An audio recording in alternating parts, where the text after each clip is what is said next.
Avant de vous laisser voir la vidéo, petit changement dans la programmation des vidéos. Elles ne sortiront plus le mercredi à 10 h mais chaque vendredi à 18 h. Bon visionnage. Bienvenue à vous les coureurs. Aujourd'hui, je vais vous présenter les Hoka Clifton 8 et je vais vous donner mon avis sur ces chaussures. Donc dans un premier temps, je vous ferai un descriptif du coup de la chaussure et après je vous donnerai moi mon avis personnel du coup par rapport à cette paire. Pour accompagner la vidéo, je vais mettre quelques plans du coup où je teste la chaussure pendant que je parle. Vous n'hésitez pas dans les commentaires à me donner du coup votre avis du coup sur la paire si vous l'avez déjà essayé. Ça me ferait plaisir de voir vous ce que vous en pensez. Donc pour commencer, c'est une chaussure accessible à tous car en effet elle s'adapte à tout type de foulée et elle pèse en 39 du coup environ 250 grammes, ce qui nous permet d'avoir la sensation de courir du coup sans chaussures, car il est vrai que 250 grammes par pied ça fait vraiment peu. C'est une des meilleures chaussures du coup pour des coureurs réguliers. Il faut plutôt éviter les trails avec cette chaussure, car comme on le voit avec du coup la semelle, c'est pas une chaussure faite pour ça. Prenez plutôt cette chaussure pour courir sur des routes ou du coup sur des chemins bien tracés. Ensuite, la chaussure a un drop de 5 mm, ce qui est vraiment pas mal, et elle a un amorti vraiment intéressant pour les sorties longues. C'est vrai que cette chaussure est plus spécialisée du coup pour les sorties longues, donc semi-marathon ou marathon, mais elle convient aussi pour des personnes qui font des 6 km ou même 10 km dans ces eaux-là.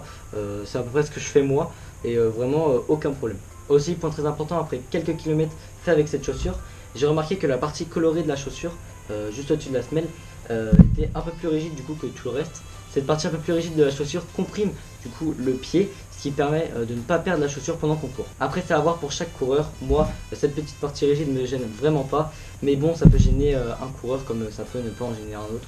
Et c'est à voir du coup ça quand on teste la chaussure. Je crois que j'ai à peu près tout dit du coup par rapport au descriptif de la chaussure. Je vais directement passer à mon avis personnel. Donc comme vous pouvez le voir, j'ai déjà fait pas mal de kilomètres avec cette chaussure, donc à peu près 150 km, et j'ai vraiment rien à y redire.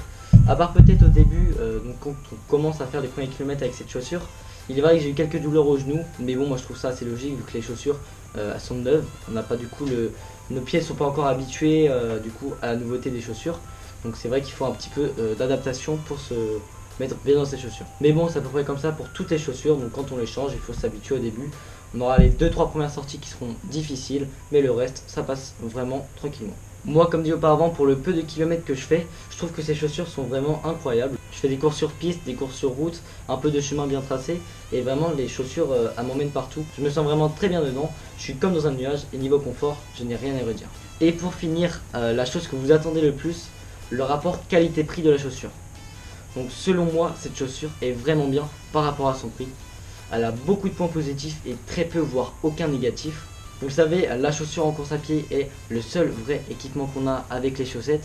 Donc pour moi, il faut savoir mettre le prix là où il faut pour avoir des bons équipements. Donc malgré son prix de 139 €, je trouve que cette chaussure vaut vraiment le coup. Pour des coureurs réguliers et motivés, elle pourrait vous emmener vraiment très loin. Après, pour des coureurs un peu plus débutants qui courent vraiment pour s'amuser et pas pour essayer de performer, je vous conseillerais d'aller prendre des chaussures un peu moins chères, donc telles que les Nike Pegasus 37 qui sont à 80, entre 80 et 100 € je crois en magasin. C'est tout pour la présentation des chaussures, j'espère qu'elle vous aura plu. N'hésitez pas à me dire dans les commentaires ce que vous pensez de cette paire. En tout cas moi, comme j'ai dit auparavant, je la trouve vraiment incroyable. J'ai déjà fait 150 km avec et elle m'emmène vraiment partout, je peux faire ce que je veux. Et j'ai même du coup fait quelques temps avec. Je vous laisse donc avec quelques plans des chaussures et moi je vous dis à très bientôt les coureurs.